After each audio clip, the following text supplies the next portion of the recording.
गहरी रात का सन्नाटा, चांद बादलों के पीछे छिपा हुआ था और मधुपुर गांव के श्मशान जंगल में एक भयानक ठंडक फैली थी।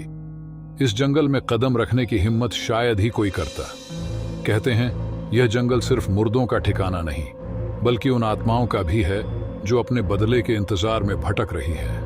इसी घने सन्नाटे को चीरती हुई एक कार जंगल के कच्चे रास्ते पर बेतहाशा भाग रही थी।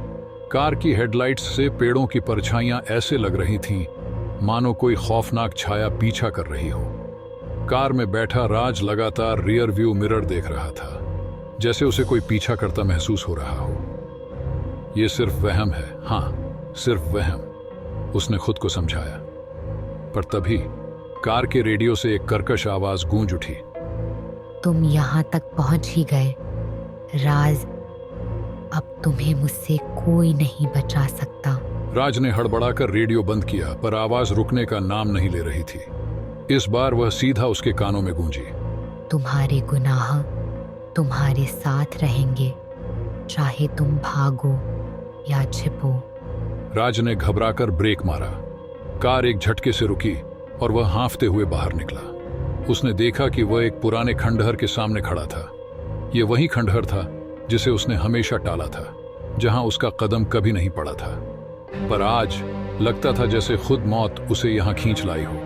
और तभी खंडहर के भीतर से एक फीकी लाल रोशनी और किसी के हंसने की आवाज आई। राज के रोंगटे खड़े हो गए। यहां क्या है? कौन है?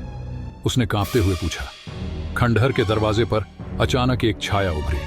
वह लाल जोड़े में एक औरत की आकृति थी, जिसके लटकते बाल और जलती आंखें सर्द हवा के साथ डर का तूफान ला रही थीं। तुम भूल गए क्या राज? वह आवाज फुसफुसाई। मैं मर सकती हूँ पर भुला नहीं सकती, और आज तुम्हारी मौत मेरा इंतजार कर रही है।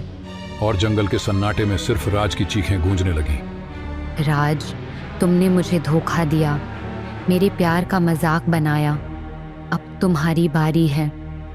राज ने कांपते हुए कहा, चंद्रा प्लीज मुझे माफ कर दो। जो हुआ वो मेरी मजबूरी थी। चंद्रमुखी ने जोर से हंसते हुए कहा, माफ? तुमने मुझे जिंदा दफना दिया और अब माफी मांग रहे हो? चंद्रमुखी ने अपनी शक्ति से राज को खंडहर के अंदर खींच लिया। उसके नाखून राज की आंखों में घुस गए। दर्द से चीखते हुए राज ने कहा, मुझे माफ कर दो, मैं तुम्हारे लिए सब कुछ करूंगा।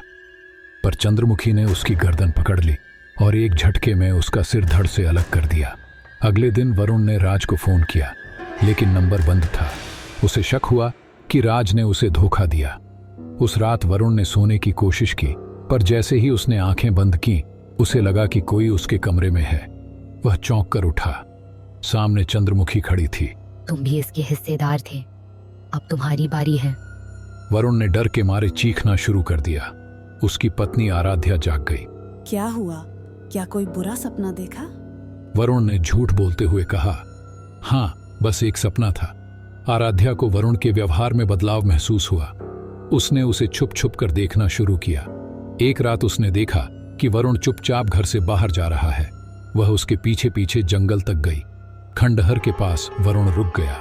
उसने कांपती आवाज में कहा, चंद्रमुखी, मुझसे जो हुआ उसके लिए मुझे माफ कर दो।